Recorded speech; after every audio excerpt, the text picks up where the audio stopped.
Our presentation will focus on the Venice Biennale, more particularly on the work of Damien Hirst, the treasure of the incredible wreck. The Venice Biennale is an Italian foundation which organizes various events, manifestations of contemporary art, dance, music, architecture, and cinema in Venice. The main places are the Giardini, the Arsenal, and the Lido for the Mostra of the cinema, and award prizes, a golden lion for each event. The term Venice Biennale is commonly used to refer to the international exhibition of contemporary art, Exposizione Internazionale d'Arte di Venezia. It's considered one of the most prestigious artistic events in Europe and in the world. It's also one of the oldest since it was created in 1893, and it was held for the first time in 1895 at the International Art Exhibition of the city of Venice. Our gaze will be on the 2017 Biennale, the theme of which was Viva Arte Viva. Christine Marcel, exhibition curator, explained it shows to us. In a world full of conflict and upheaval where humanism is seriously compromised, art is the most precious part of the human being. It is the place ideal for reflection, individual expression, freedom, and fundamental question. Viva Arte Viva is a biennale conceived with the artist. The exhibition also aims to be an experience representing a movement of extroversion towards the other, toward the commonplaces and toward the most indefinable dimension, paving the way of a neo-humanism. Damien Hirst is an artist who was born in 1965 in Bristol. He has used a varied practices of installations, sculpture, painting, and drawing to explore the complex relationship between art, life, and death. He explained, art's about life, and it can't really be about anything else. There isn't anything else. Hirst's work investigates and challenges contemporary belief systems and dissects the tension and uncertainties at the heart of the human experience. A shipwreck was discovered off the coast of Zanzibar. This early 20th century ship carrying the collection of sculptures, jewelry, and coins of a former slave who also became a prosperous man. Nearly 400 pieces of this discovery are exhibited in Venice, at the Punta della Dogana and the Palazzo Grassi. The title of the exhibition is Treasures from the Wreck of the Incredible. The artifacts are allegedly recovered from the wreckage of the Incredible, constitutes a collection of ancient world art, coins, weapons, sculptures, glass objects from Mediterranean, Oriental, or Amerindian cultures. Some pieces, tiny, are presented in display cases. Others are huge, like this representation, evoking Hindu mythology, Hydra and Kali, over 5 meters high. The highlight of the show is this 18 meters height sculpture of a beheaded colossus, the demon with bow. It is installed in the atrium of Palazzo Grassi.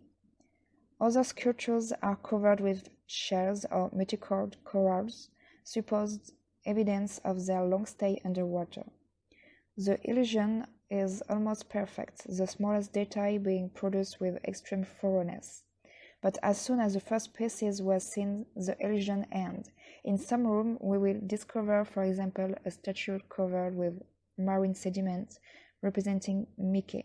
There is also a robot, a self-portrait of Hirst in the guise of the collector. The object of his imaginary shipwreck can be seen as spectacular creation, but they also question our own outlook on history, real or doctored, or even more on the art of collecting. A few years ago, Damien Hirst had fun buying fake Picasso on eBay that weren't worth a nail. As he had managed to put together a number of them, it all formed a collection which suddenly had a value greater than the simple sum of successive purchases. It is the essence that makes the art market works. As said Damien Hirst, the idea is more important than the object. We decided to compare the work of Damien Hirst with the work of Juan Fontcuberta, named Fauna Secreta, in 1879. Juan Fontcuberta, while on vacation in Scotland with friends, claimed to have discovered mysterious hair caves in the basement of her cottage. It soon turned out that they contained the notebooks and discoveries of a certain professor, Eisenhofen, who mysteriously disappeared in 1955. This German naturalist had devoted his life to zoology. In 1989, Juan Fontcuberta and his friends, Father Formiguera, exhibited all of the creatures discovered under the name Fauna Secreta at the Museum of Zoology in Barcelona. We discover in this exhibition photographs from an astonishing bestiary and other textual and iconographic documents. In their bestiary appear legged snakes, winged monkeys, shelled birds, and even a Loch Ness monster. Since 1989, Fauna Secreta, presented in some 50 places, has never ceased to confuse everyone.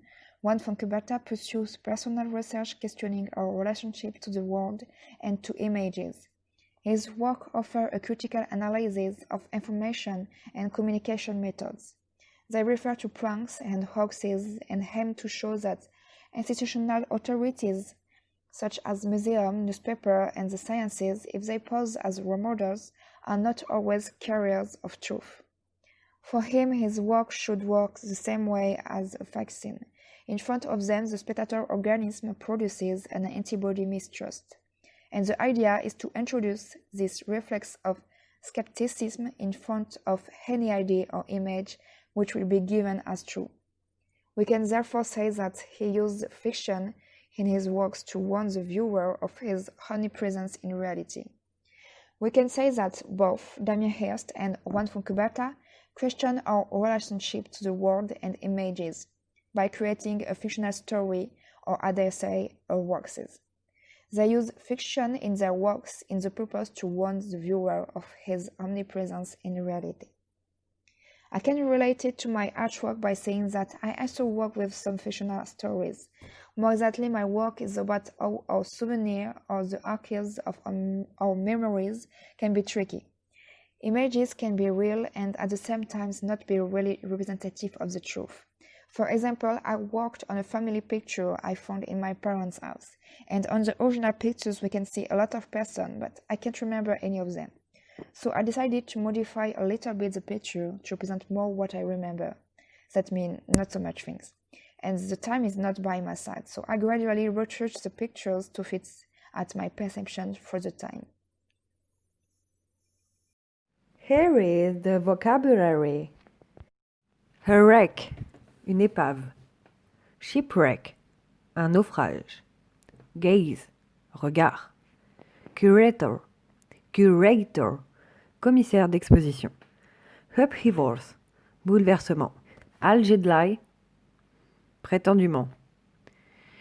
Display case, vitrine. Thoroughness, minutie. In the guise of, sous les traits de. Doctorate, trafiqué. Outlook, perspective. Not worth a nail, ne vaut pas un clou. Hoax, canular.